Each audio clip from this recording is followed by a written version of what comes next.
The coffee had gone cold 20 minutes ago, and Commander Janus Burka had not moved to warm it. He sat at the narrow desk in his quarters aboard the CPP kindling, watching the star map rotate on his terminal, the blue spiral of the Vekar drift turning slowly like a drain. 3 distress pings from Outpost Vekar in the last 6 days, each one the same. Automated, low priority, flagged by the station's old model Sentinel array and then quietly buried under 18 layers of administrative notation by Fleet Command. The annotations were masterpieces of bureaucratic indifference. Probable sensor fault. Revisit in Q4. Below escalation threshold. The coffee was cold. Burke picked it up, drank it anyway. The kindling was not a glamorous ship. She was a Meridian-class frigate, which meant she was smaller than most combat vessels and larger than most transports, and therefore perfectly designed to be assigned the jobs that nobody else wanted. She was freshly out of a repair dock after her previous commander had steered her bow first into a mining platform in the Castor system, an incident the official record described as a navigational irregularity, and that every crew member aboard described, in varying degrees of profanity, as a catastrophic failure of judgment. Her hull plating was mismatched from the repairs. 2 of her 8 gun ports had slightly different firing tolerances than the others, which Engineer Shitanen had compensated for by recalibrating the targeting matrix and also, for reasons he had never fully explained, by routing part of the coolant flow through the thermal brew unit pipes in the forward galley. The coffee aboard the kindling was, as a result, consistently the best in the P-Fleet. This was not a coincidence. Burke stood, rolled his shoulders, looked at the cold stars outside his viewport. He was 39 years old and looked 47. He had a jaw like a concrete block and eyes the color of old iron and a scar that ran from his left eyebrow to his ear from an incident in the Bellifor engagement that he never discussed. Fleet Command described him in his file as competent but resistant to guidance. His last superior officer had described him in a private memo as the most infuriating man I have ever had under my command, and also the one I would most want beside me if things went genuinely wrong. Both assessments were accurate. He picked up his datapad and walked out of his quarters.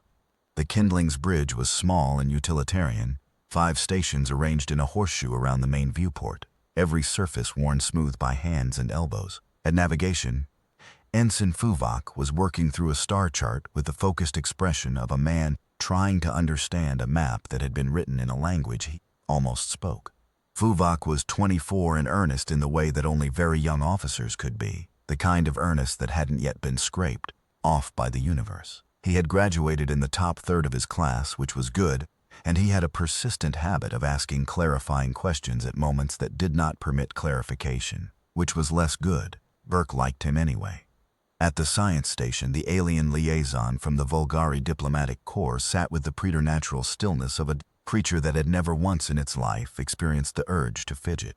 Mr. Spuck had been assigned to the kindling 8 months ago as part of the P-Fleet's ongoing effort to demonstrate interspecies cooperation, and the arrangement had been, in Burke's estimation, genuinely valuable and occasionally maddening. The Volgari were not unkind. They were not unfriendly. They were simply operating from a cognitive framework in which emotional response was not a factor, which meant that Spuck would deliver news of imminent catastrophe in exactly the same tone he used to announce routine sensor sweeps, and that he found human expressions of frustration, relief, humor, and a despair to be interesting data points that he logged carefully in his personal notes. He was tall, the Volgari, copper-skinned and angular, with eyes that shifted between silver and gray depending on the ambient light. He was, in his own way, the most useful crew member on the ship. He was also the one most likely to say something true at the worst possible moment. At the engineering station, which was technically the secondary engineering terminal, and not the primary one, which was below decks, but which Shitanen preferred because it was closer to the galley. Chief Engineer Riku Shitanen sat with a thermal mug in one hand and a diagnostic stylus in the other. Shitanen was 41 and broad, with the kind of physicality that came from decades of working in cramped machinery spaces, rather than from any deliberate effort at fitness. He had a beard that he kept meaning to trim and a collection of coffee mugs that occupied an unreasonable percentage of his personal storage allotment. He had served on 6 ships before the kindling and had never once in 20 years been the cause of a major system failure. He had, on 3 separate occasions, prevented system failures that should have been fatal by using approaches that the fleet's engineering manual did not describe. and that he could not, when asked, fully explain. It worked, didn't it? Was his standard defense, and nobody had ever found a satisfying counter-argument. Burke came to the center of the bridge, looked at the star map on the main screen. "Course laid in for the Vekar drift," Fuvok said, looking up. "We should reach outpost Vekar in approximately 14 hours at standard drive. Make it 11. Push the drive." Fuvok started to say something about drive tolerances and stopped when he saw Burke's face. 11 hours, he said instead. "Yes, sir." Spock. Burke turned. "Those distress pings. I've been reading them. The modulation pattern on the third one is different from the first two. What do you make of that?"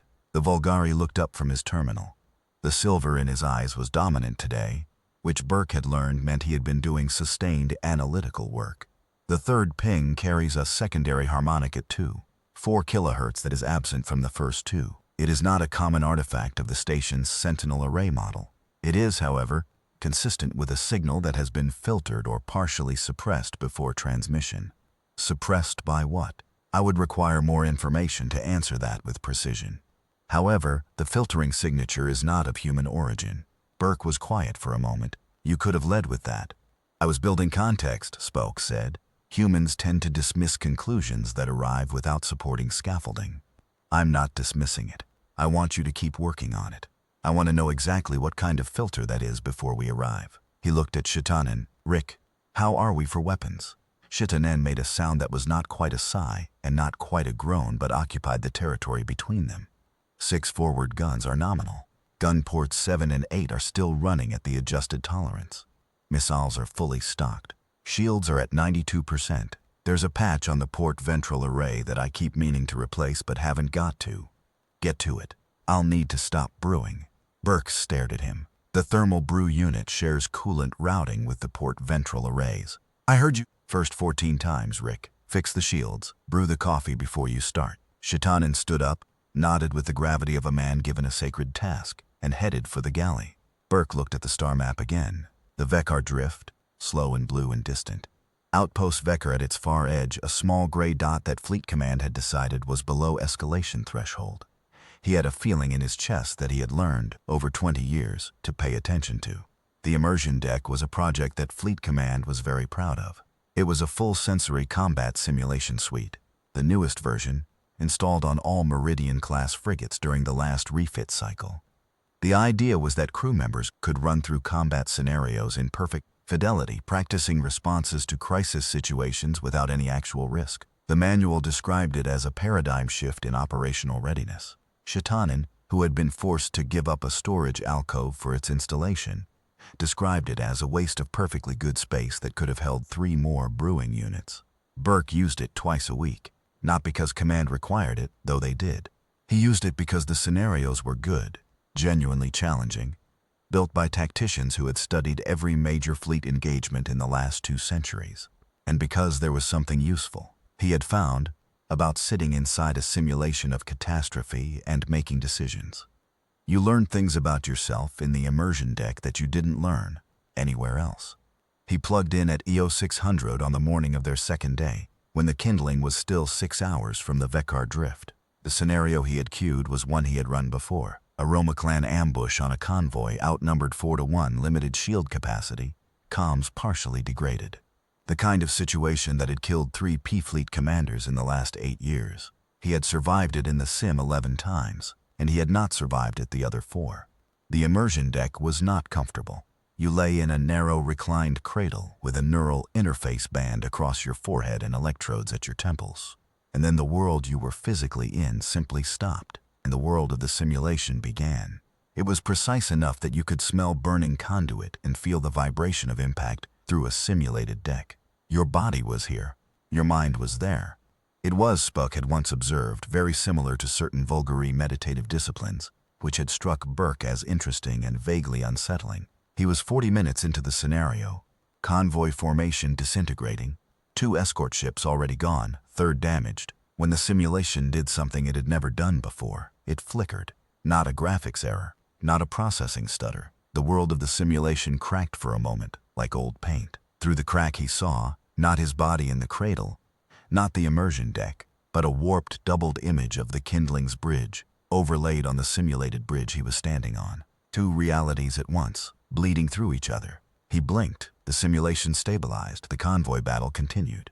An enemy ship was making a firing pass at his port flank, but something sat wrong in the back of his mind. That flicker. He had been using the deck for 3 years and it had never flickered. He drove the simulated ship through the engagement, part of his attention on the battle, and part of it nagging at that doubled image he had seen. He had the enemy's lead ship in the firing solution, was about to call for the shot, when the simulation flickered again, longer this time, a full 2 seconds. And through the crack in the world he heard, distant and distorted, a real sound, an alarm. He was out of the cradle before his vision had fully adjusted to physical reality. The neural interface band was half off, the electrodes still trailing from his temple, and the floor of the immersion deck was tilting. No, the floor was steady, the ship was moving, the kindling was maneuvering hard. He got the interface off, got his feet under him, hit the door panel. The bridge was chaos, which on the kindling meant that Fuvok was talking very fast, Spuck was utterly calm, and Shatanen was somewhere below decks yelling through an open comm link. Burke stepped through the door and all 3 of them turned. "Sir," Fuvok's voice was clipped and too high. "We've got 3 Romuclan warships. They came out of Deep Cloak approximately 9 minutes ago. Outpost Vecker is under direct fire. Give me the screen." The main display showed Outpost Vecker and it was already burning. The station was not a military installation. It was an old civilian survey platform that the P-Fleet had repurposed 20 years ago with a communications relay and a garrison of 11. It was burning from 3 points along its upper hull where particle beams had cut through the outer casing. The 3 Romuclan ships were running a triangular encirclement pattern that Burke recognized immediately as an ambush formation designed to prevent escape. "How long have they been engaging the station?" 8 minutes, sir. We tried to reach you through the interface, but What's my crew strength?" "All stations manned, sir. Lieutenant Kinesmato has been commanding in your absence." A young lieutenant at the secondary helm console, the one who had been assigned as Burke's relief officer, nodded once tightly, the look on her face a mixture of relief at his arrival and pride at not having broken during the 9 minutes she'd been flying a frigate toward 3 Romuclan warships. Burke looked at her. "Good," he said simply. He moved to the command station. "Status on the station garrison? We're getting partial comms. 6 of 11 are alive. The commander is one of them. Romuclan ship classes? 2 Talon Scythe destroyers," Spoke said, "and 1 Edgebreaker-class cruiser. The cruiser is directing the engagement. The destroyers are executing enfilading fire to keep the station occupied and prevent evacuation. A cruiser and 2 destroyers against a patched frigate. Those were not good numbers." "They know we're coming," Burke said. It wasn't a question. "They have been aware of our approach for approximately 40 minutes, Spock confirmed. "They have not altered their engagement with the station. This is likely a deliberate choice. They want us to engage on their terms. They want us close before they turn. That is the most probable interpretation." Burke was quiet for exactly 3 seconds, which was the amount of time he gave himself to be afraid before he put it somewhere it wouldn't interfere. "Fuvok," he said, "new course. Take us around the edge of the drift. Give them the widest approach. I want them thinking we're cautious." "Sir, that adds 23 minutes. "I know. Do it." He looked at Shatanen's station, then at the comlink. "Rick, what's our status on Port Ventral?" A pause. The sound of something being reconnected. "Shield array is at full. Just finished. And the thermal brew. Don't worry about the coffee, sir." "That's not what I was going to ask." A longer pause. "The coolant reroute is stable. It won't interfere." "Good." He straightened. "Get to your station. I need you on engines."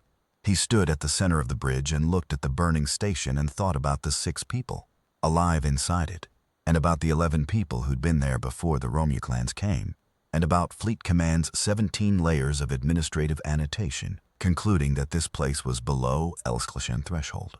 He thought about that for a moment. Then he started to plan. Fleet Command had a phrase for the situation he was in. They called it an asymmetric threat environment, which was a formal way of saying that the enemies outnumbered and outgunned him, and that the expected outcome was not good.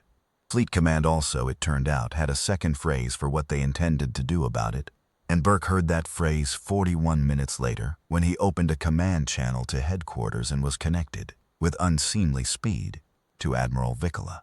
The Admiral was a thin, pale man, with the bearing of someone who had spent 30 years making decisions that other people paid for.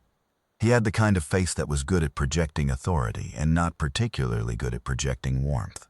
He looked at Berkey through the comm screen and said with professional calm, "Commander, we're aware of the situation at Vekar. 3 Romuclans, Admiral, a cruiser and 2 destroyers, 6 survivors in the station. I'd like to know what additional assets are being dispatched." "There are no additional assets available in the sector at this time." Burke said nothing. "The kindling has been flagged for priority response designation," the Admiral continued. "Under that designation, the kindling's central command system is under secondary control from Fleet Headquarters for the duration of the engagement." Secondary control. Burke knew what that was. There was a module in the kindling's command core. There was one in every Meridian-class frigate, installed during the same refit cycle that had brought the immersion deck. That Fleet Command could activate remotely. It did not take over navigation or weapons. It did not control the crew. What it did was give Fleet Headquarters the ability to trigger a full reactor purge at their discretion. A kill switch, bolted to the ship, to be used at command's discretion if the commander acted in a manner deemed contrary to strategic interests. It was, in theory, a safeguard. It was also, in practice, a leash. "You're telling me to go in there alone," Burke said. "I'm telling you that the 6 survivors at Outpost Vekar represent a strategic intelligence asset of considerable value," the Admiral said. "The station's communications relay contains—" "I understand the value of the relay. What I'm asking you is whether you're sending anyone else. At this time, answer the question." Vicola's expression didn't change. "There is one other unit in the sector. The frigate Stoicism, currently on patrol near the Fen Belt. She will arrive in the Vekar Drift in approximately 6 hours. 6 hours. I have 6 people on a burning station who may not have 6 hours. Which is why you have priority response designation, Commander." Burke looked at the Admiral for a moment. He thought about the kill switch in his command core, about the careful language of priority response designation, about the 15 administrative notations that had decided a human outpost was below escalation threshold for 6 days before the Romuclans came. He thought about what he wanted to say. He said, "Understood, Admiral." Burke out. He closed the channel. He sat in the command chair for a moment. Then he turned to his crew. "You all heard that," he said. "We did," said Fuvok, with the expression of someone discovering that authority was a more complicated thing than he had been taught. "Then here's what you need to understand. Fleet Command can trigger the reactor purge remotely. That's real. I won't pretend it isn't. But they will not do it as long as we are engaged with those ships, because doing so would kill the 6 survivors they want extracted and destroy the relay they want recovered. We have a window." Spuck tilted his head. "You are proposing to exploit their strategic interest in the station, leverage against their secondary control of the ship's destruction mechanism." "Yes, that is quite a logical approach. You sound surprised. I am recalibrating my models of human decision-making. I had not fully accounted for the capacity to use institutional self-interest as a tool against institutional coercion." "Make a note," Burke said. He stood. "Fuvok, where are we on approach vector?" 18 minutes to optimal engagement range on my current heading." "Good. Here's what we're going to do." He had been thinking for the past 40 minutes. The 3 Ramaclan ships had 3 advantages: numbers, firepower, and position. He had 1 advantage. He had been awake in that simulation this morning. The simulation that had flickered and given him a headache and shown him that doubled image of 2 realities bleeding through. And in that simulation, before the alarm pulled him out, he had been fighting a 4-to-1 ambush scenario that he had survived 11 out of 15 times. The Romuclans did not know that. The Romuclans, from everything the P Fleet's intelligence archives said about their tactical doctrine, fought the way they planned, methodically, precisely, with each ship playing a defined role in a coordinated pattern. It was a doctrine built on the assumption that your enemy would try to match your pattern, because that was what a rational opponent would do. Burke had learned, over 20 years, that being irrational on purpose was one of the most useful things a human commander could do. "We're going to go straight at the cruiser," he said. Fuvok stared at him. Even Spuck's expression shifted, which was unusual. "The destroyers expect us to engage them first. They're set up for it. That triangular encirclement is designed to draw a responding ship into a crossfire between the 2 destroyers, while the cruiser finishes the station. If we engage the destroyers, we fight them on their terms in a crossfire, and the cruiser completes its attack. So we don't do that." He pointed at the screen. "We go straight at the cruiser, full drive. We make them think we're either very brave or very stupid. They'll pull one destroyer off the station to intercept. The other destroyer will try to circle around behind us. That gives us 3 seconds, maybe 4, where neither destroyer has firing angle on us while they're repositioning.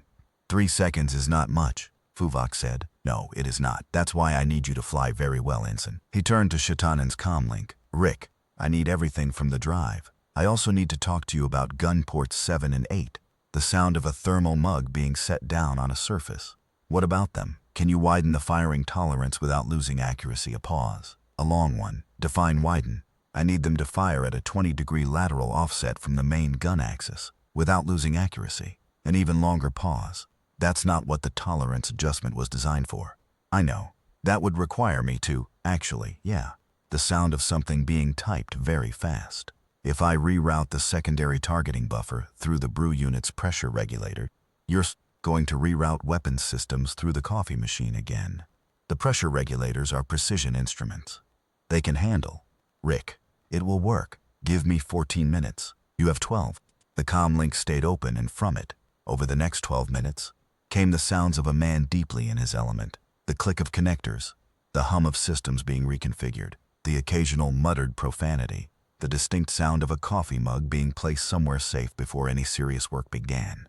At the science station, Spock said, I have completed my analysis of the filter signature on the 3rd distress ping from the station. Burke looked at him, and it is consistent with a Romulan communications intercept device. One was placed on the station's relay array, at minimum 48 hours before the attack. The Romulans have been monitoring the station transmissions, including its distress signals, and selectively filtering them before they reached Fleet Command's receivers. The room was quiet for a moment. They filtered the distress calls, Burke said. Partially. The first 2 pings went through at reduced amplitude, consistent with the appearance of a low-priority sensor fault. The 3rd ping carried a harmonic artifact from the intercept device itself, evidence that the device was degrading. They were making the calls look like equipment malfunction, so Command would file it as below escalation threshold and not respond. That is the most coherent interpretation. Burke thought about Admiral Vicola's careful face and the 17 administrative annotations. He thought about 6 people on a burning station who had been sending distress calls for 6 days. How long has this been planned? He said. Not a question.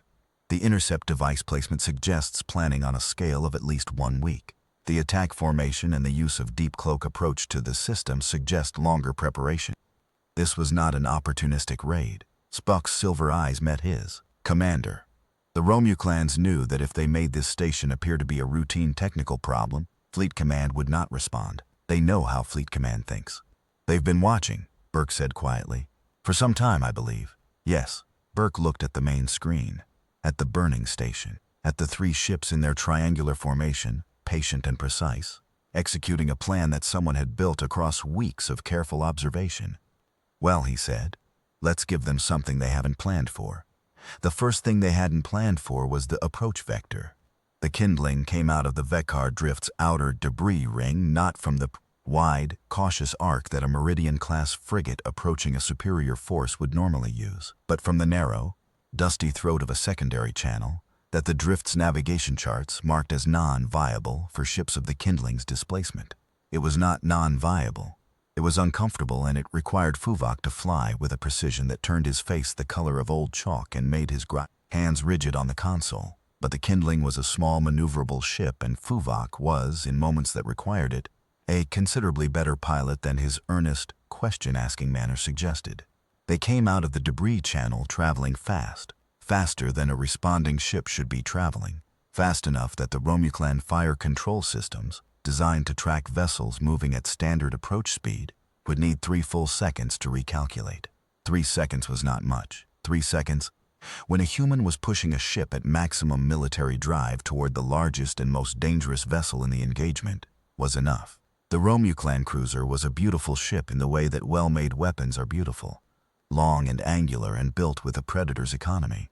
It was called, Spock had pulled this from the fleet's intelligence database, the Vespertine Claw. Its commander was someone whose name translated roughly as the one who acts in advance, which Burke found fitting. The Vespertine Claw was at the apex of the triangular formation, elevated slightly above the 2 destroyers, directing fire at Outpost Vekar with the methodical patience of someone completing a task. When the kindling came out of the debris channel running hot and direct, the Vespertine Claw's commander must have taken a moment to process what he was seeing. A single frigate, damaged hull plating, patched shields, charging straight at a cruiser it had absolutely no business charging at. That moment cost him 4 seconds. Destroyer 1 is repositioning, Fuvok said, his voice tight and focused. Destroyer 2 is holding. Holding position holding?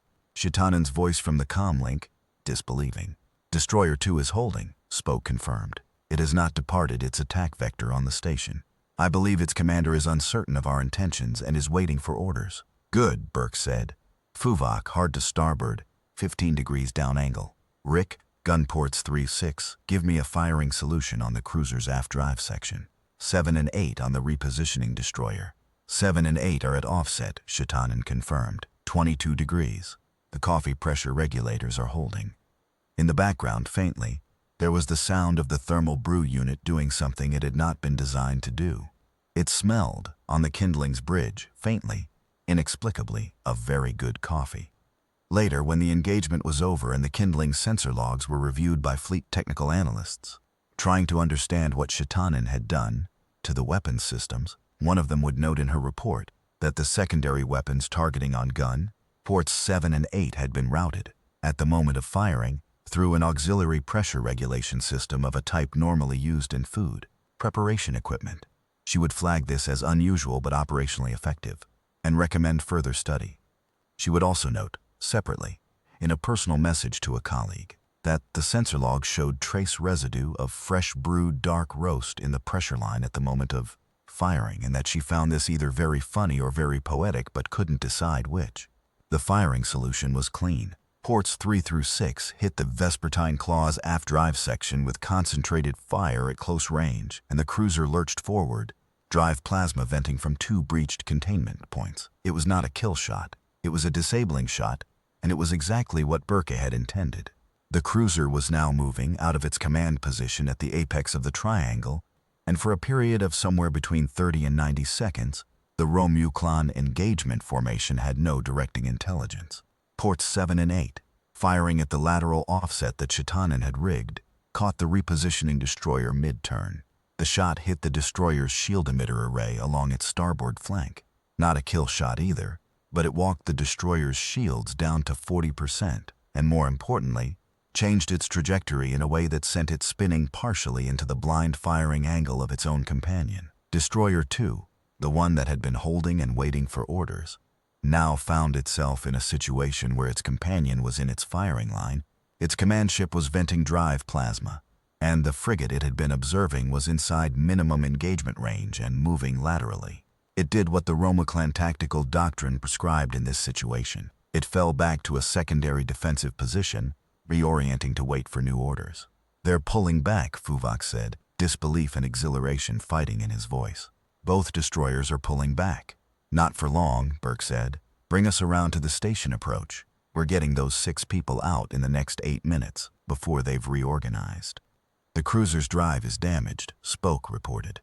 It is maneuvering at approximately 30% of normal capacity. However, its weapon systems are not significantly impaired.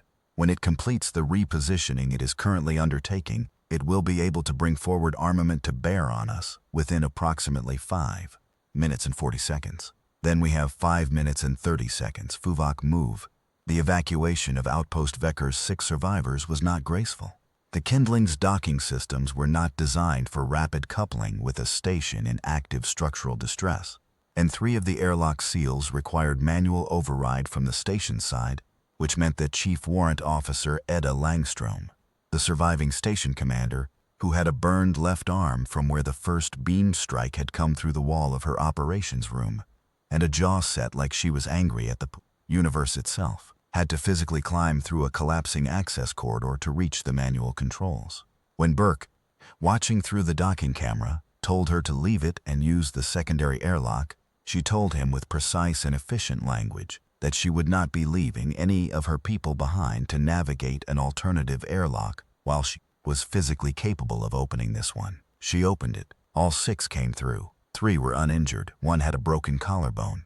1 had second-degree burns. Langstrom herself, who came through last, walking backwards and watching the corridor behind her with the focused attention of someone who had served in genuinely dangerous places, had burns on her arm and a cut above her eye and was still carrying a station manifest tablet and a field emergency kit because she had not left either behind.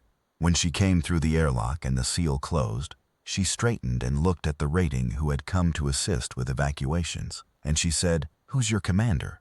"Commander Burke, ma'am. Take me to him." Burke met her in the corridor outside the airlock, and she stood in front of him, burned and cut and steady, and she said, "You should know the relay core is intact. They didn't destroy it. They were trying to capture it. I know. They've been here before. A week ago, in the night cycle. There was a ship, cloaked, but our external sensors picked up the mass displacement. We logged it and sent a report to command." Her eyes were direct and unimpressed with everything the universe had done to her in the last hour. Command sent back a notation about probable gravitational artifacts. Berkey said nothing for a moment. "I'm sorry," he said, and he meant it. She looked at him. Something shifted slightly in her expression. "Not much, but enough. Tell me we're not done here." "We're not done. But I need you and your people to get to the secondary crew compartment. The next 10 minutes are going to be..." The ship rang. "An impact, port side, hard. Medical team to the secondary compartment," Burke said into his comm, already moving. "Langstrom, go." He went back to the bridge at a run. The Vespertine Claw had completed its repositioning. It had also, in the time the kindling had spent conducting the evacuation, sent a tight beam signal that Spoke had partially intercepted and decoded. A compressed tactical update to its 2 destroyers, reassigning their positions and designating new engagement vectors. The formation the 3 ships were now adopting was different from the original triangular ambush. It was designed for one purpose. "They're not trying to capture the relay anymore," Burke said. "No," Spock confirmed. "They are attempting to prevent us from leaving the system with it. They'd rather we not have it than they have it." Apparently so. The signal to the destroyers also included a self-destruct authorization for the relay if retrieval is not possible. They would prefer to deny us its contents entirely. What's in the relay, I do not know, but the fact that they moved from capture to denial in the period of approximately 8 minutes suggests that the contents are significantly sensitive. Berkey thought for a moment. Sensitive enough to plan a week-long intercept operation. Sensitive enough to filter 6 days of distress calls and watch 11 people get attacked from a distance. Sensitive enough that the Romuclans would rather have it destroyed than in P-Fleet hands. "We're taking it with us," he said. "The relay is currently physically embedded in the station structure. Extracting it would require..." "I'm not talking about extracting it. I'm talking about copying it." "Langstrom." He opened the comm to the secondary compartment. "Warrant officer, the relay. Does it have a broadcast function?" A beat. Her voice clean and immediate. "Yes, emergency broadcast. Automatic full archive transmission on P-Fleet emergency frequencies. We never activated it because the range is short, and we expected command..." Response. "Range, maybe 40 light minutes. But if anyone's in that range..." Spock. "Is the Stoicism anywhere near 40 light minutes?" The Vulgari worked for 4 seconds. "If the Stoicism has maintained its patrol route in the Fen Belt at standard intervals, it will currently be at approximately 37 light minutes from this position." "Langstrom," Burke said. "Trigger the broadcast." Silence for 2 seconds. "If I trigger it," she said, "the Romuclans will know we've done it within." "I know. And they'll hit us immediately." "I know that too." Another 2 seconds. "Triggering now," she said, and her voice, just for a moment, had something in it that was not worry or calculation or damage assessment. It was something that sounded almost like satisfaction. The broadcast transmission lit up on every sensor screen on the bridge as a white-hot pillar of signal punching through 40 light minutes of space. Shatanen said from his station, "Well, that'll get their attention." "Rick," Burke said, "shields, everything we have. Already doing it. Including the..." "Sir, I have brewed approximately 2 liters of coffee this morning and rerouted several critical ship systems through the thermal brew unit, and I have not dropped a single mug. I am in a state of complete operational competence. Please let me work." The first destroyer hit them 11 seconds after the broadcast began. It was a sustained particle beam, port side, exactly where the patched ventral shield array had been weakest 3 hours ago, before Shatanen had fixed it. The fix held. Not completely, the shield intensity dropped to 63% in the first pass, but it held, and the kindling did not lose structural integrity. and Fuvok threw the ship into a rolling bank that brought the starboard shields, which were stronger, into the beam's path for the second pass. The Vespertine Claw fired next. 2 forward batteries concentrated. One hit the upper hull and cracked 2 of the mismatched hull plates that were left over from the previous commander's navigational irregularity. The second hit the aft section, and the lights on the bridge went out for 4 seconds before the backup power cut in. In those 4 seconds, in the dark, Burke heard his crew. Fuvok's voice completely level, calling out vector corrections from feel and memory. Spock's voice unhurried, continuing to track the Roma clan positions on his sensors. Chitanen's voice, somewhere between outrage and determination, telling the power management system what he thought of its timing. From the secondary compartment, Langstrom's voice issuing calm instructions to her burned and injured survivors as the ship shuddered around them. When the lights came back, Burke was standing at the center of the bridge with something on his face that the Romuclans, if they could have seen it, would not have known what to make of. It was not the expression of a man in a crisis. It was the expression of a man who had been in enough crises to know that this one, bad as it was still the kind that had outcomes. Fuvok, he said, take us deeper into the drift. Sir, the debris density in there will be a problem for large ships with damage drives much faster than it'll be for us. Go, Fuvok went. What followed was 22 minutes that would appear in the P-Fleet Tactical Archive as a case study in asymmetric engagement doctrine, with the kindling listed as a model example of how a skilled commander could leverage terrain, enemy expectations, and creative weapons deployment to neutralize a numerically superior force. The analysis, which ran to 16 pages, would note approvingly Burke's use of the Vekar Drift's debris fields to constrain the damaged cruiser's maneuverability, his rotation of shield facing to balance damage distribution, and his exploitation of the destroyer's formation protocols to prevent coordinated fire. What the analysis would not fully capture, because tactical analysis is not designed to capture it, was the texture of those 22 minutes. The way Fuvok flew, not in any sense that a manual would recognize, but with an improvisational fluency that meant the ship was never where the Romuclan targeting computers expected it to be. As if he were navigating not by chart, but by some running argument he was having with the geometry of the space around him.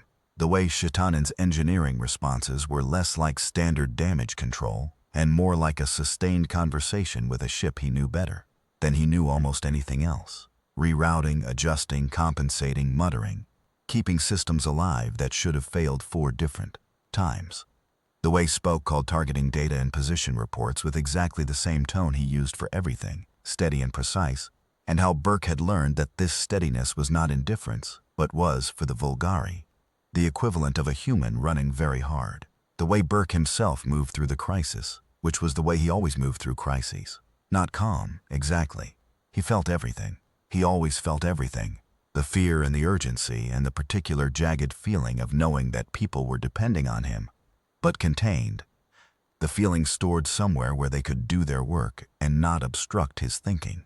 The second destroyer took 2 beam hits to the drive section and went dark at minute 11. Not destroyed, disabled. Its crew alive, drifting, the ship unable to maneuver or fire. Burke noted this and moved on. At minute 15, Corporal Veli Canon Panos, who had been assigned to the Kindling 3 months ago as a security crewman and who was young enough that the term red shirt was one he'd heard applied to himself as a joke that he hadn't fully understood, went aft to manually reinforce a blast door that had jammed, half open when the Vespertine Claw's second hit had buckled the aft section frame. There was no tactical reason for anyone to go aft at that moment. The blast door was not critical to ship function. It was a structural safety measure, and Kanan Panos went to deal with it not because he had been ordered to, but because he had noticed it was wrong, and he was the kind of person who dealt with things that were wrong in the spaces he was responsible for. While he was there, the third hit from the cruiser struck the aft section. Burke heard the impact, checked the damage display, and saw the readout from the aft section go yellow. He opened the aft comm immediately. Kanan Panos, a pause, the sound of debris. Then, still here, sir. Blast door held. You're all right. Bit of a headache. The door held, sir. I've got it secured. Burke let out a breath he hadn't been aware he was holding. Get back to your station. Yes, sir. A pause. Sir, while I was back here, I noticed the secondary missile rack is still accessible. Starboard side. The main targeting system isn't going to see the cruiser from here, but the manual sighting port.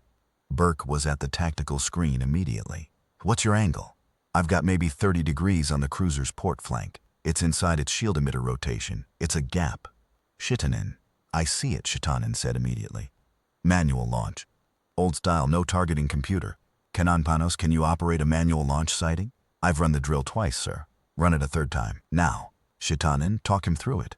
What followed was 4 minutes during which Chief Engineer Shitanen guided a 22-year-old security corporal through the manual operation of a missile launch system that the fleet's weapons manual acknowledged was not recommended for use outside of dedicated weapons stations due to precision calibration required. While the kindling continued to absorb weapons fire from the Romulan cruiser, and Fuvok continued to fly in a manner that was completely unintelligible to anyone who expected a ship to follow standard evasion patterns. The missile left the aft rack at an angle of 27 degrees. The Romulan cruiser's port shield emitter array was still on its outward rotation cycle when the missile arrived. The impact point was exactly where Kanonpanos had marked it from the manual sighting port, which Shitanen, reviewing the telemetry afterward, would describe as a shot that had approximately 1 chance in 11 of landing exactly where it had landed, and which he personally attributed to some intersection of competence, practice, desperation, and the particular human quality of not having been told in advance how unlikely the shot was. The cruiser's port shield array collapsed. When the Vespertine Claw's shield array collapsed on the port side, it exposed the section of hull that covered the cruiser's primary weapons cooling system. Burke did not need Spuck to identify this for him. He had the target already. Ports 3 through 6 said. Now. The kindling fired 6 seconds later. The Vespertine Claw shuddered. Its forward weapons went dark. Its drive, already damaged, went to emergency power. It was still in one piece. It was still a ship with a crew. But it was done. The Stoicism arrived 43 minutes later. She came out of transit at the edge of the Vekar drift and found the kindling sitting between 2 disabled destroyers and a heavily damaged cruiser, with the hull looking like someone had taken a tin opener to it in several places. The emergency beacon from Outpost Vekar still broadcasting on the P-Fleet frequencies, and 6 survivors from the station secured in the secondary compartment. The Stoicism's captain, who had received the broadcast at 37 light minutes and had pushed his ship to its drive limits to get there, opened a comm channel expecting to find a crisis and found instead Commander Janus Burke sitting in the command chair drinking coffee. It was very good coffee. You appear to be intact, the Stoicism's captain said, with an expression that suggested intact was not the word he had expected to use. More or less, Burke said. We're going to need an engineering team, and the cruiser needs a containment crew. Her drive is venting, and if nobody manages the plasma breach it's going to be worse than it needs to be. The Romulan 2 destroyers disabled. 1 cruiser disarmed. They'll need to be towed. He paused. Their crews are alive. I didn't set out to kill anyone if I could avoid it. The Stoicism's captain looked at the sensor readings his crew was pushing to his screen. 3 Romulan ships, a burning outpost, a frigate with the hull of a ship that had been hit 11 times and was still operating, and said, slowly, Command is going to want to debrief you. I look forward to it, Burke said, in the tone that meant the opposite. After the call ended, Shitanen appeared at the entrance to the bridge from the engineering access passage, carrying 2 thermal mugs. He handed one to Burke, who accepted it. He handed the other to Fuvok, who received it with the slightly stunned look of someone who had just flown a ship through 22 minutes of active engagement and was only now beginning to understand what had happened. Shitanen sat back at his station with his own mug. The thermal brew unit is fine, for the record. The pressure regulators are going to need replacing, but that's a 30-minute job. Good. Gun ports 7 and 8 are also fine. Better than fine, actually. The lateral tolerance adjustment, I think the pressure regulator reroute, actually improved the calibration. He sounded faintly pleased in the way of someone who had suspected this for months and been vindicated. Send a full technical write-up to Fleet Engineering. They'll never understand it. Send it anyway. At the science station, Spuck was still reviewing the relay broadcast data. He looked up after a moment. The relay archive contains, among other things, 17 months of Romulan communications between the Vekar sector and a command post in the outer drift. It includes fleet movement schedules, cipher key rotations, and what appears to be a strategic planning document for 3 additional operations in this sector, similar to the one conducted here today. The bridge was quiet for a moment. 3 more, Foof said. The planning documents suggest they are to be executed over the following 6 months. This system was, it appears, a proof of concept. Burke looked at the burning station on the screen. He thought about the intercept device placed on the relay array, the filtered distress calls, the 17 administrative notations, the careful, patient way the Romuclans had learned to make a crisis look like a maintenance fault, had learned that if you made something look routine and administrative and below escalation threshold, the human bureaucratic system would do the suppression for you. He thought about that for a while. Spock, he said. Commander, what do you make of them, the Romuclans? As a people, the Vulgari considered this in the way he considered everything, with complete attention. They are strategically sophisticated. They plan carefully. They have learned to exploit predictable institutional behaviors. A pause. They believe, I think, that they understand how humanity operates. They have studied your administrative systems, your command structures, your predictable response thresholds. They have built their strategy around the assumption that they know what humans will do. And Spoke looked at Gunport 7's readout, at the pressure regulator values that showed the warm trace of the thermal brew reroute still settling. He looked at the aft section damage report where Canon Panos had held a blast door and then put a manual missile shot through a gap in a cruiser's shield rotation. He looked at Fuvok, who was on his 3rd coffee and still had the focused, slightly wild-eyed expression of someone running on emergency adrenaline and absolute conviction. He looked at Burke. I believe, Spock said carefully, that they may have underestimated the degree to which human behavior, when placed under sufficient pressure, will diverge from any model built on human institutional behavior. You are often quite predictable, and then, when it matters, you are not predictable at all. I find this genuinely difficult to account for in my models. Burke drank his coffee. Welcome to the problem, he said. The brief with Fleet Command lasted 4 hours and was conducted by Admiral Vicola, 2 senior tactical officers, and a civilian from the Intelligence Directorate who had not introduced herself, and who asked, in the 2nd hour, questions that were notably more penetrating than those asked by the admirals. The civilian wanted to know how Burke had identified the Romuclan intercept device from the distress signal harmonics. She wanted to know how he had developed the approach vector through the debris channel, and whether it had been pre-planned. She wanted to know, with particular interest, about the missile strike from the aft rack. Burke told her, the harmonics were in the signal if you looked. The approach was improvised. The missile strike had been a corporal with 2 drills under his belt and a good angle. She made notes. Admiral Vicola cleared his throat and said that the priority response designation had been operationally effective. And Burke said that it had been a leash, and the sooner command understood the difference between a tool and a leash, the better the fleet would be. This produced a silence that Vicola filled with something about strategic flexibility. The relay data occupied the rest of the debrief.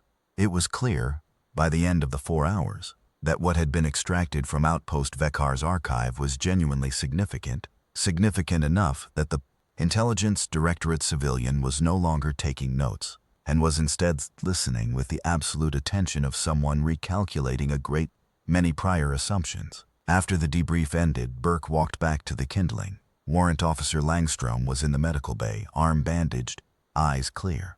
She was reviewing the station logs from the previous 6 days, and she did not look up when Burke came in, but she said, I read your engagement report. Already? I read fast. She looked up. You knew you were probably going in alone. I suspected. And you came anyway. Burke sat down in the opposite chair. The medical bay was quiet, small, the kind of space that made everything feel more honest. 6 people, he said, and a relay that told us where the next 3 stations are going to be. And you didn't know about the relay. I knew about the 6 people. She was quiet for a moment. She looked at him with the direct, unsentimental evaluation of someone who had been on a burning station for 8 minutes after the support call before anyone showed up. I sent 7 reports in 6 days, she said. 7. I know. They filed them. I know. And then you came. She paused. I'm not going to say thank you. That feels insufficient. You don't have to say anything. I'm going to say it anyway. She met his eyes, and there was in her expression the particular steadiness of someone who had already spent everything she had and found that she had more. Thank you.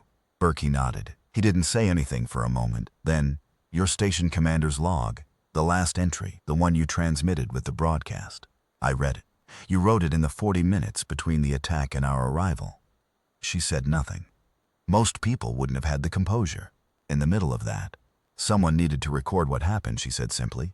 6 days of filtered signals, he said. 3 Romulan ships. A proof of concept for a larger operation. 3 more stations at risk. He looked at the bulkhead. We stopped this one. What about the next 3? Command has the intelligence now. They'll respond. He paused. They'll respond because it's no longer possible to file it as below escalation threshold. The evidence is in their hands. Will they be fast enough? He thought about the kill switch in the command core, about the 17 administrative notations, about the admiral's careful face and the civilian from intelligence who had stopped taking notes and started listening. I don't know, he said, but I know they know we're watching. And I know Spock is going to spend the next 6 months making sure that every distress signal from a backwater station gets a second look. She was quiet. Then, unexpectedly, she said, "Your engineer, the one who routes the weapon systems through the coffee machine, Shitanen. That's unusual." "It works," Burke said, which was Shitanen's defense and which Burke, having had several months to evaluate it, had concluded was the only defense that mattered. She looked at him for a moment more. Then she turned back to her logs. "Go run your ship, Commander." He went. In the crew compartment, Kanon Panos was sitting on a bunk with an ice pack on his head and a slightly dazed expression and a mug of coffee that someone had brought him, and Fuvok was debriefing him. Or rather, Fuvok was talking rapidly about the missile shot's geometry, and Kanon Panos was nodding and occasionally saying, "I just aimed where the gap was," while Fuvok explained, with considerable animation, why that was either much harder than it sounded, or much more remarkable than Kanon Panos seemed to think. Burke stood in the doorway and watched this for a moment. Fuvok noticed him and stopped. "Sir, did we?" "We did," Burke said. Fuvok sat back. The animation went out of him and was replaced by something quieter and more real, the expression of a young man who had done something significant, and was only now beginning to feel the weight of it. "I didn't know if the approach through the debris channel would. It worked. I kept thinking the hull would. It didn't. And when the lights went out, for those 4 seconds I just kept flying because I didn't know what else to." Fuvok. "Sir, it worked," Burke said again. "That's all it needs to be." Fuvok was quiet for a moment. Then he nodded slowly, like a man reaching the bottom of a long argument with himself and finding, against his expectations, solid ground. Kanon Panos was looking at Burke. The corporal had the ice pack on his head and the coffee in his hands, and a small bruise developing above his left eye from where the debris had come. Down in the aft section, and he looked about 22, which he was, and like he'd been hit by something larger than a ship. "Sir," he said, "the shot. Was it 11-1? Burke said. Kanon Panos blinked. "Those were the odds," Shitanen says. "About 1 in 11 that the shot landed where it did." Another blink. "I didn't know that. I know you didn't." Burke looked at him. "That's actually why it worked." He left them there, Fuvok and Kanon Panos, in the crew compartment with their coffee and their particular expressions of people who had been further into the fire than they'd planned and had come back from it carrying something new. He walked forward through the kindling's narrow corridors, past the medical bay, past the damage assessments still cycling on the wall-mounted status panels, past the evidence of what the ship had absorbed and not broken under. On the bridge, Spock was still at the science station, still working through the relay data. He looked up when Burke entered. The silver was still dominant in his eyes, but there was something in them that wasn't usually there, some quality that Burke had seen only a handful of times before. He had come to understand it over 8 months. As the Vulgari equivalent of being moved, "Commander," Spock said. "Spock, I have been reviewing the Romulan strategic planning documents from the relay archive." A pause. "They are detailed and well-reasoned, and they reflect a sophisticated understanding of human institutional behavior, of the ways in which human bureaucratic systems can be induced to suppress their own crisis response through the application of appropriate framing." Another pause. "They did not, however, appear to have planned for this engagement." "No," Burke said. "They planned for the institution. They didn't plan for the people inside it." "There is a distinction there that I find genuinely interesting," Spock said. "It's the only distinction that's ever mattered." Burke sat in the command chair.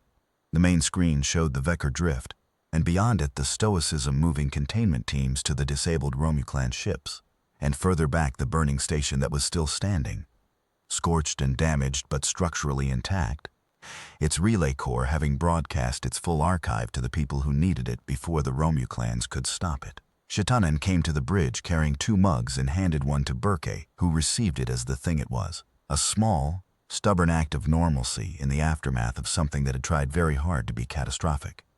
"Hull plating survey is done," Shitanen said, settling back at his station. "We need 3 new plates on the upper midship section. Port ventral array is nominal. Gun ports 7 and 8 are nominal. The thermal brew unit is going to need a new pressure regulator." "Order 3, Burke said. "I was going to order 5, order 5, I was going to order 8. Burke looked at him. 6, Shitanen said, with the expression of a man making a significant concession. Fuvok came to the bridge and sat at navigation, and Kanon Panos took his post at the security station, and the kindling floated in the Vekar drift with her patched hull and her replaced shields and her coffee running through the calibration lines. And Burke sat in the command chair thinking about 3 more stations, 3 more plans, 3 more careful documents built on the assumption that they knew how humans worked. Outside the viewport, the stars were the same as they had always been. "Fuvok," Burke said, "when we're released from this sector, plot a course back to Fleet Dock for repairs." "Yes, sir." A pause. "Sir, after the dock. We'll be reassigned," Burke said. "Command will have something for us." "Another backwater posting probably," Shitanen muttered without malice. "Probably," Burke agreed. He drank his coffee. It was still very good. "That's all right." He looked at the stars. 3 more operations planned. An intelligence archive that changed what the P-Fleet knew about the sector. A relay that had broadcast for 40 light minutes and found the one ship close enough to make a difference. 6 survivors who had been filing reports for 6 days into a system that had learned not to hear them, and one of whom had written the station commander's log in the 40 minutes between the attack and the rescue, because someone needed to record what happened. People who were still alive because a patched frigate had come through a debris channel at the wrong speed with weapons systems rerouted, through a coffee machine and a corporal who hadn't been told the odds. This was how it worked. Not in the strategic documents, not in the escalation thresholds, not in the administrative classifications and the 17 layers of notation that turned a burning station into a maintenance fault. It worked in the gap between what the system planned for and what the people inside it actually did. It worked in the 4 seconds of dark and the steady voices. It worked in the warrant officer who climbed through a collapsing corridor to open manual lock because she was not leaving anyone behind, and the engineer who kept a ship alive by arguing with it in the dark, and the young pilot who flew by instinct when the charts ran out, and the corporal who aimed where the gap was without knowing the odds were 11 to 1. The Romuclans had studied human systems. They had learned the thresholds and the notations and the rhythms of institutional behavior, and they had built something patient and precise around the space where human institutions reliably failed. They had not, in all that study, fully accounted for this. Burke finished his coffee. The drift turned slowly on the viewport, cold and old and very large. The kindling sat in it, small and patched and intact.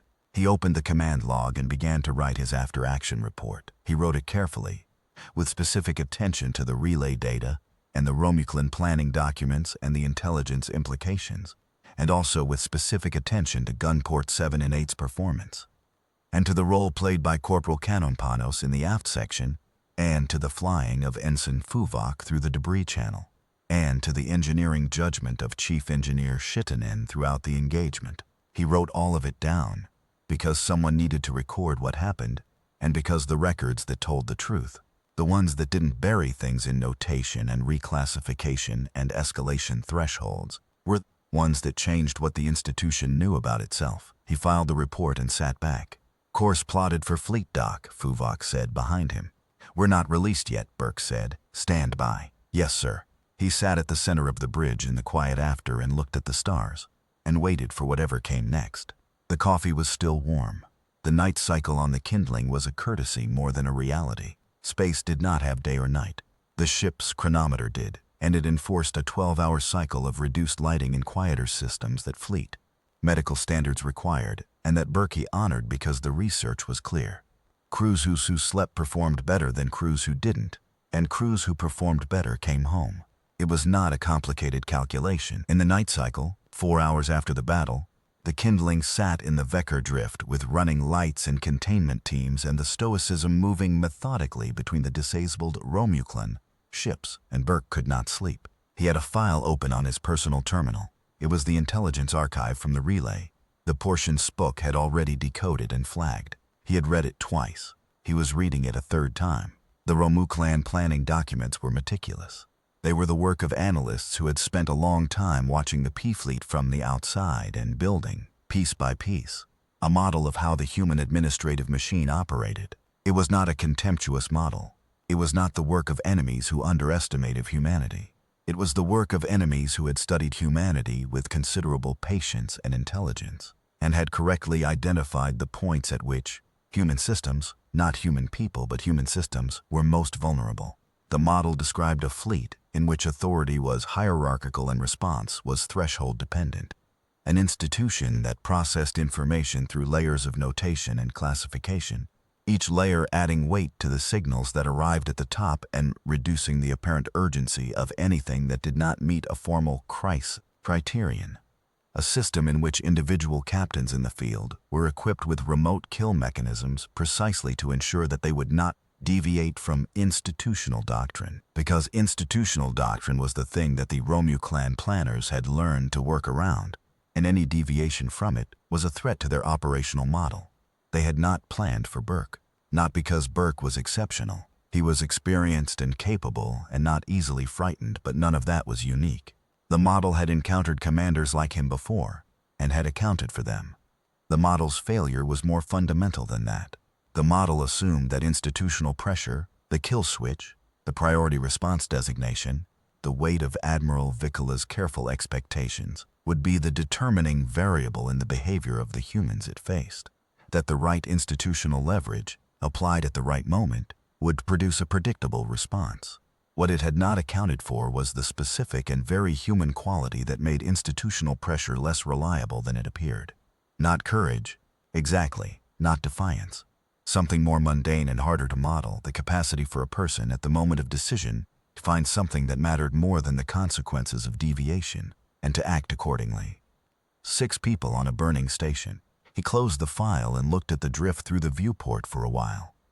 In the morning cycle, Spoke knocked at the open door of his quarters and stood in the entrance with the particular posture of a Vulgari who had been working through the Vulgarian night and considered this unremarkable.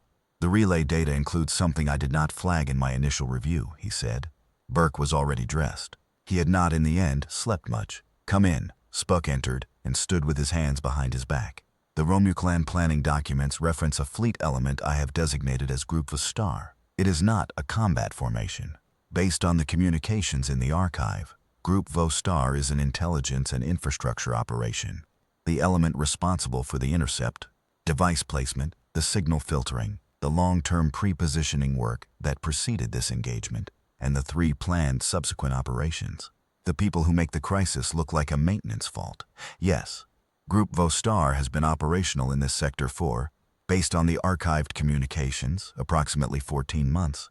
Its current staging point is not identified explicitly in the documents, but the signal routing patterns in the archive are consistent with a location in the outer Fen belt, close to the Stoicism's patrol route, close to where the Stoicism was when the broadcast reached them.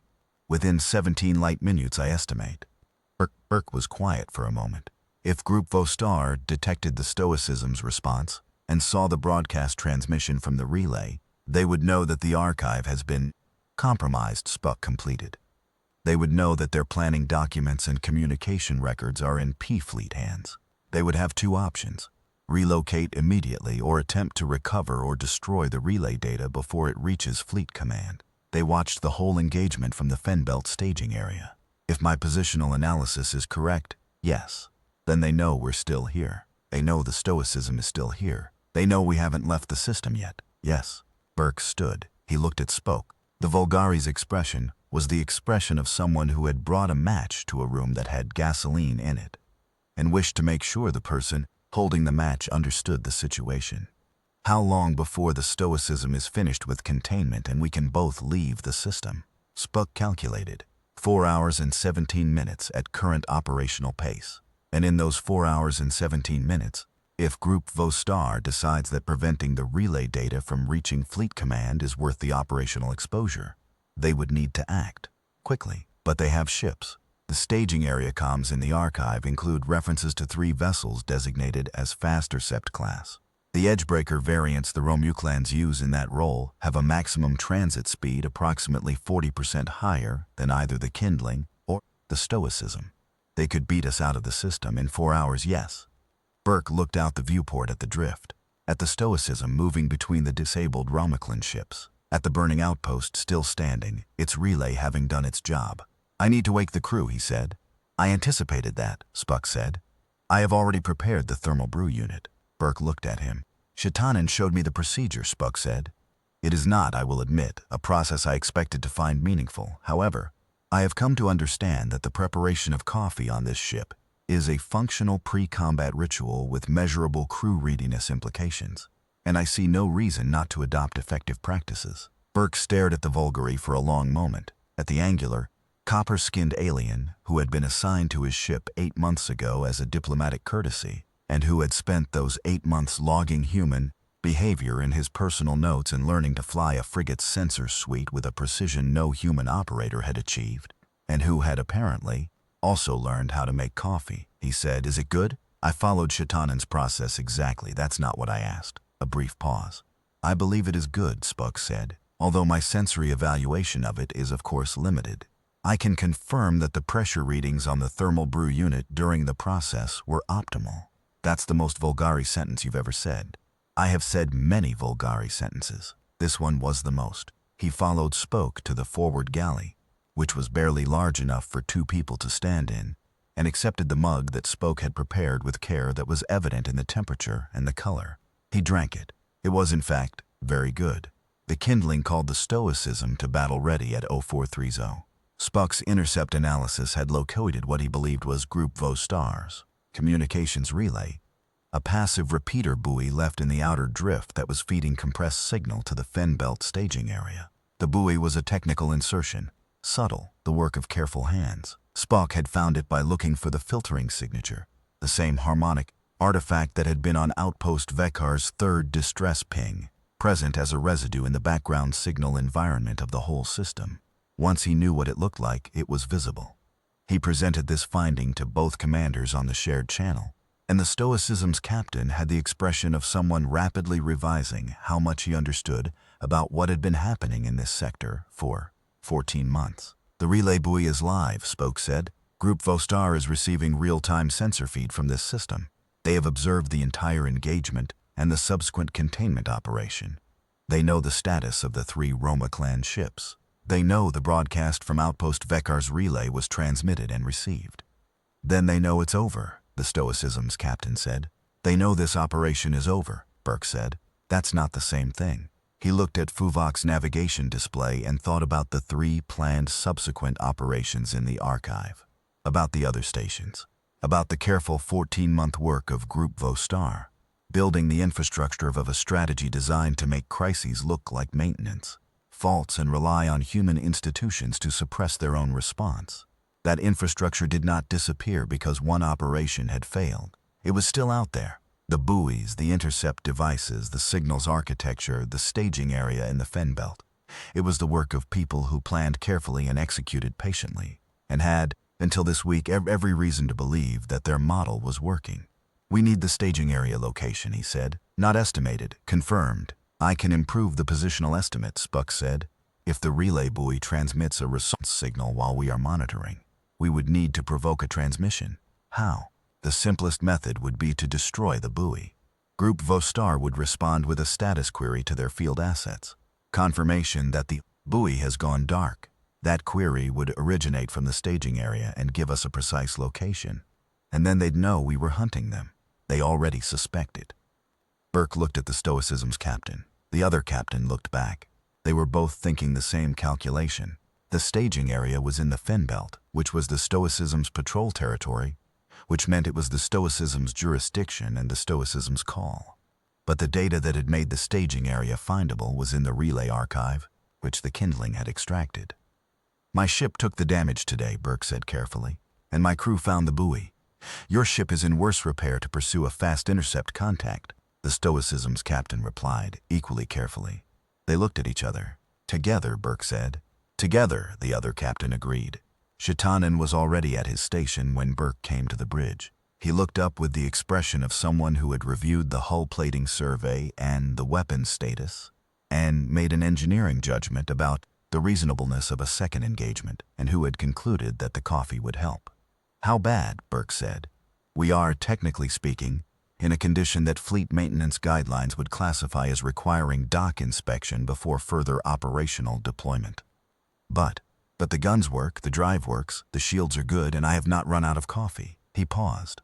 "Also, the pressure regulators on gun ports 7 and 8 are holding better than before the battle, which is bizarre, and I have not fully explained it yet, but I am not going to argue with functional weapon systems." "Don't argue," Burke agreed.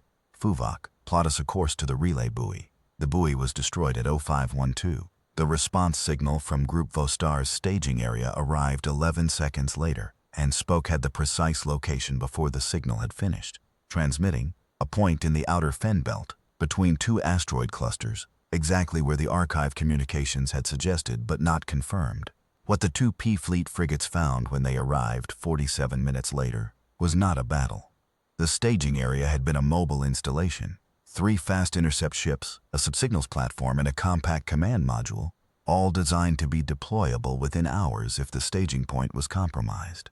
When the Kindling and Stoicism came out of transit at the fen belt location, the installation was in the process of leaving. 2 of the 3 fast intercept ships were already under drive. The signals platform was going dark, powered down for transport. The command module was in the last stages of disconnecting from its anchor points. A fleeing enemy was not a fighting one. It was also, Spock observed this immediately, a transmitting one. The command module was still active, still sending.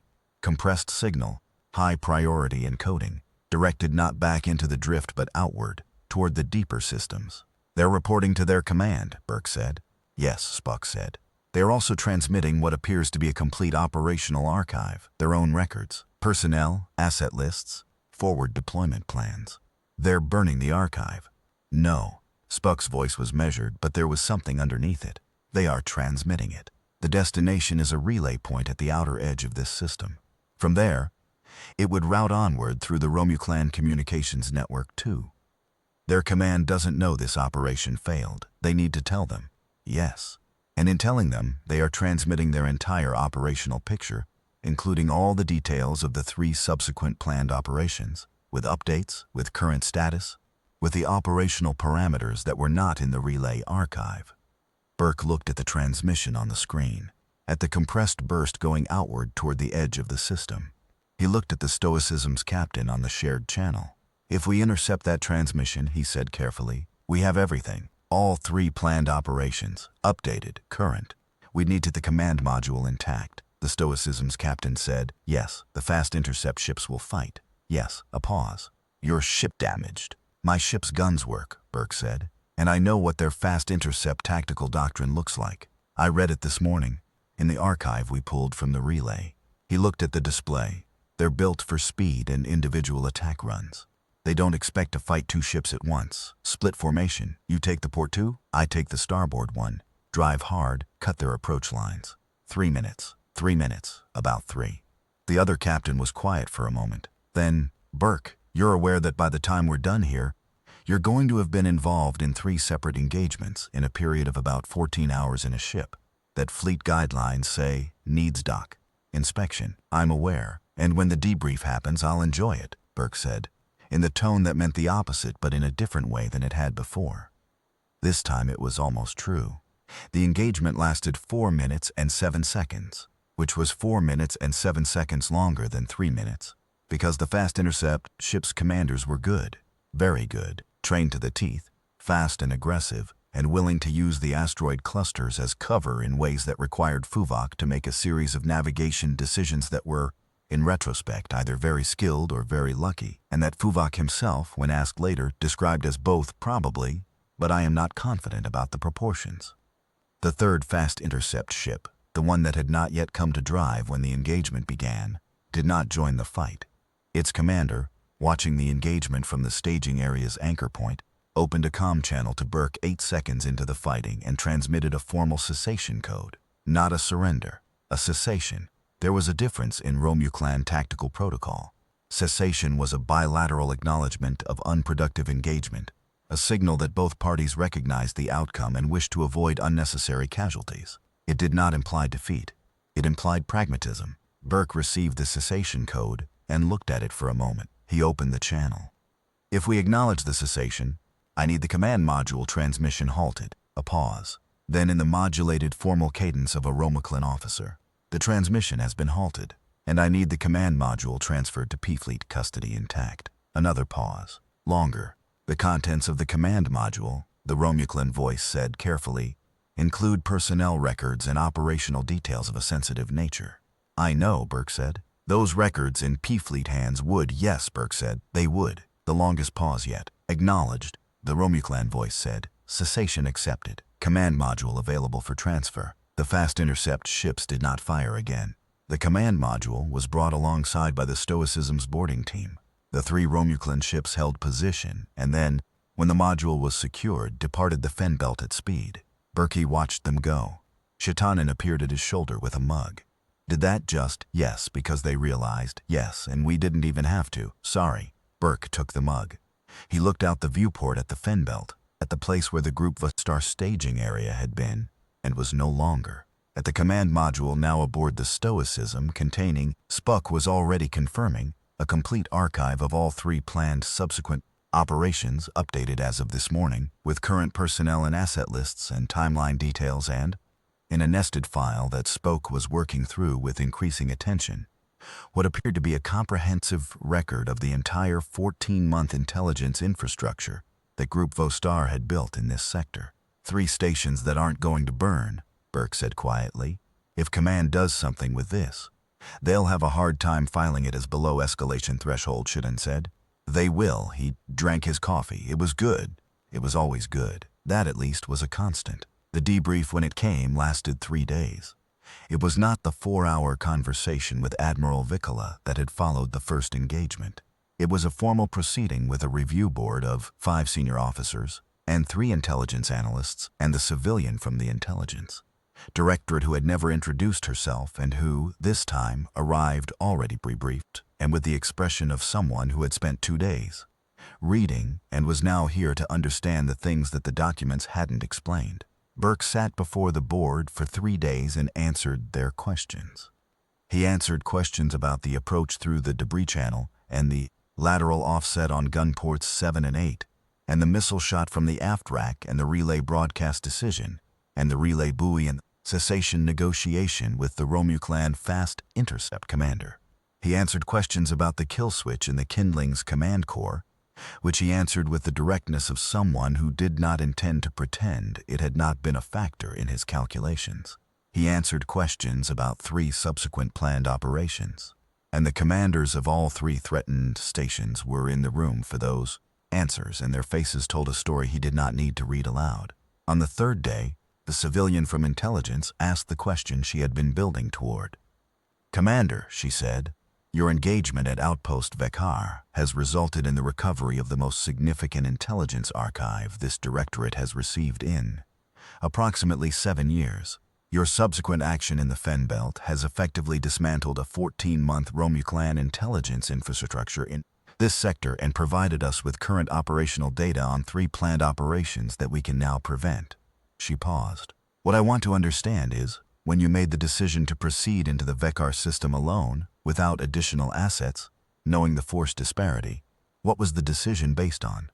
Burke thought about the question for a moment.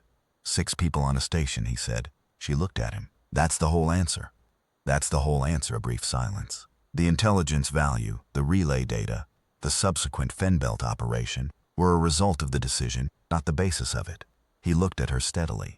"If I'd known about the Romaclan planning documents in the relay archive, would I have gone? Yes. But I didn't know. I went because there were 6 people who'd been trying to get help for 6 days and nobody had come. That's all."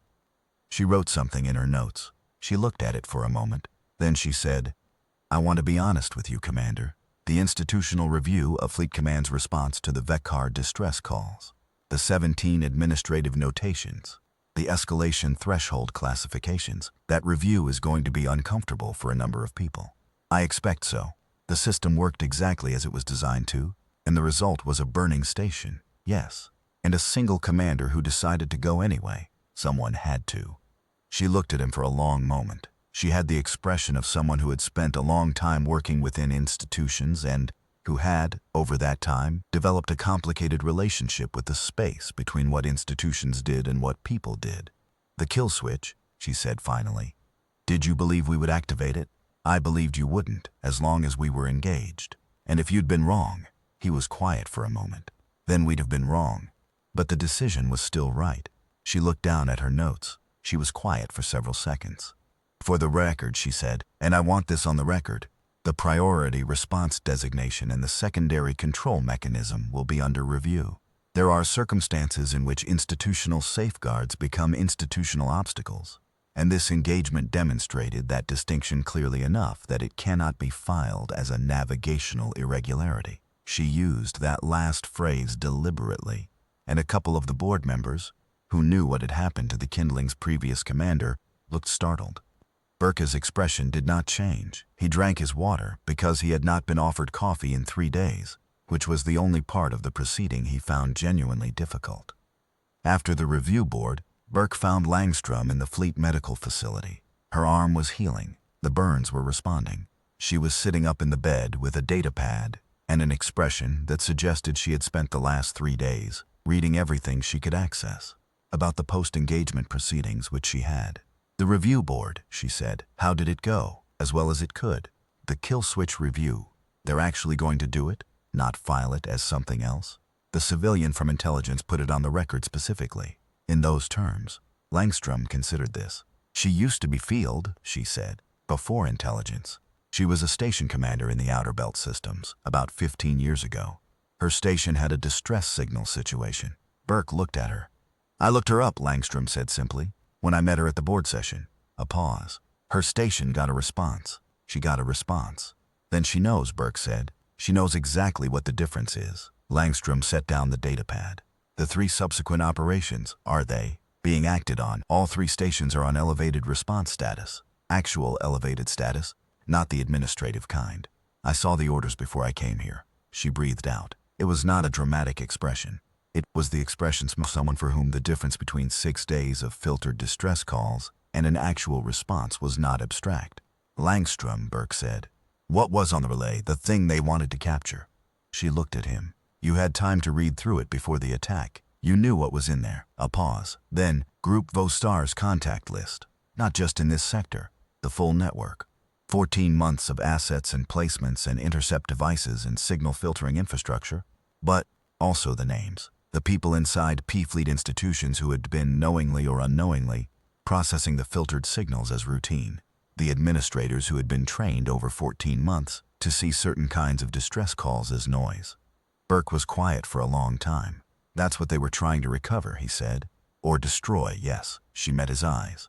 You put a missile through a cruiser's shield gap to protect a list of names of people who were being used to make your stations disappear. I put a missile through a cruiser's shield gap, he said, because a corporal with a manual sighting port had a good angle. The rest was the consequence. She looked at him for a moment with the evaluating directness that he had come to recognize as her version of warmth. Get your ship repaired, Commander, she said, working on it. He stood. He was at the door when she said, Burke. He turned. The station log, she said. The one I filed in the 40 minutes. I read it. I wrote it because I wanted there to be a record that couldn't be filtered, that couldn't be harmonically adjusted to look like sensor noise, something that had to be read by a person. She paused. That's what the relay archive was, a record that had to be read. He stood in the doorway. We keep making records, she said. That's the thing. Even when the system is designed to lose them, we keep making them. Yes, he said. He left her there, in the quiet of the medical facility, the data pad in her hands and the station log she had written in 40 minutes of burning and waiting, the record that hadn't been filtered, that had gone out on the broadcast frequency and been heard. 3 weeks later, the kindling left Fleet Dock. Her hull plates were all matched now, the same grade, the same color, which gave her a slightly standardized look that Shitanen found aesthetically irritating in ways he couldn't fully articulate but kept trying to. Her shields were at full, her guns were calibrated. All 8 ports, including 7 and 8, which Shitanen had recalibrated using a modified version of the pressure regulator method, improved, documented, and submitted to Fleet Engineering in a technical report that he suspected they would not read but that existed now, on the record, because someone needed to write down what had worked. They had been assigned to the Gallon sector, which was approximately where the Vekar drift ended and the deeper outer systems began. 3 stations in the Gallon sector were on elevated response status based on the intelligence from the Vostar archive. The Kindling had been assigned to patrol the sector perimeter. Fleet Command's orders were to investigate, observe, and report any anomalies. Burke read this on the command terminal and looked at the word anomalies for a moment and thought about what it meant in the context of 14 months of very patient, very careful enemy work and about what kind of anomalies he was likely to find. "Fuvok," he said. "Sir, set course for the Gallon sector. Standard drive." Fuvok plotted the course and entered it, and the Kindling began to move out of the fleet dock, approach lane and into open space. And the stars ahead were the same stars that had always been there, distant and cold and very old. And somewhere in the outer systems, beyond the Gallon sector, a network was still operating, patient and sophisticated, and built around the conviction that it knew how humans worked. Shitanen appeared from below decks with a thermal mug and handed it to Burke, and settled back at his engineering station with his own.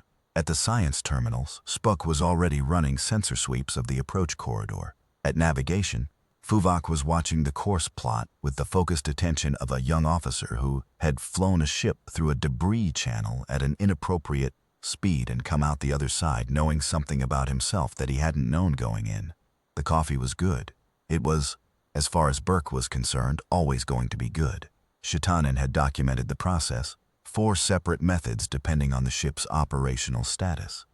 Each one optimized for the pressure and temperature conditions of a different combat configuration. The thermal brew unit aboard the Kindling was now the most precisely calibrated piece of non-essential equipment in the P-Fleet, and this fact had been recorded in the maintenance log and in Shitanen's technical report and, in a footnote, in the Fleet Engineering response to that report, which had described the pressure regulator targeting modification as unconventional but meriting further evaluation, which was the closest Fleet Engineering ever got to saying it worked. "Spock," Burke said, "what are you seeing? The approach corridor to the Gallon sector is clear. No anomalous mass displacements, no filtered signal signatures in the background noise." A pause. "I am looking for them specifically, Commander." Spock did not look up from his terminal. "I have been reviewing the Vostar archive further in the last 3 weeks. I have identified what I believe is the beginning of a methodological pattern, not just in the P-Fleet sector, but in several adjacent systems where the Romuclans have been active. The filtering infrastructure, the intercept devices, the signal harmonics, they are variations on a common framework. They're using it everywhere. The same method, adapted to different institutional environments, different bureaucratic structures, different escalation thresholds, different administrative vocabularies, but the same underlying logic. Find the place where an institution will process a crisis as routine and position yourself in that gap. Berkey looked at the stars ahead. "And the correction?" "The correction," Spock said, "appears, based on the limited data available to me, to be human. Specifically, the presence of humans who treat the gap between institutional protocol and actual crisis as a decision point rather than a processing step, who choose at the moment of ambiguity to respond as if the crisis is real." He paused. "I am aware that this is an unusual thing to say. I am not certain how to model it as a generalizable trait." "You can't model it," Burke said. "That's why it works." Spock was quiet for a moment. "I am continuing to take notes," he said. "Keep taking them." The Kindling cleared the dock approach lane and entered open space, and Fuvok pushed the drive to standard cruise, and the ship moved outward into the stars with her matched hull plates and her fully charged shields, and her 8 calibrated gun ports and her thermal brew unit humming quietly in the forward galley. Somewhere in the Gallon sector, 3 stations were watching for signals that didn't look like maintenance faults. Somewhere in the outer systems, a network was waiting to see what humanity would do next. Burke sat at the center of the bridge and drank his coffee and watched the stars and thought about the gap. The gap between what institutions planned for and what the people inside them did. The gap that no strategic document had ever fully closed because it was not, in the end, a gap in the document. It was a gap in the model. It was the space between knowing how something is supposed to work and being there, in the moment when it doesn't. The Romuclans were patient. They were intelligent. They were very good at the things they were good at. They had not yet found a way to account for a ship whose weapons were calibrated with a coffee machine, whose most decisive shot had been fired by a corporal who hadn't been told the odds, and whose commander made decisions based on 6 people who needed to be somewhere other than a burning station. That gap, Burka thought, was going to give them trouble for a long time. He looked at Spock. The Vulgari was watching the sensor returns with his silver eyes, the ones that shifted gray in low ambient light, taking notes in his personal archive the way he always took notes, recording behavior that he found difficult to fully account for in his models, and that he suspected would continue, for the foreseeable future, to resist full accounting. Good. The stars were there, the same as they had always been, cold and old and very far away. The kindling moved through them, unhurried, pointed at whatever was next. The coffee was good.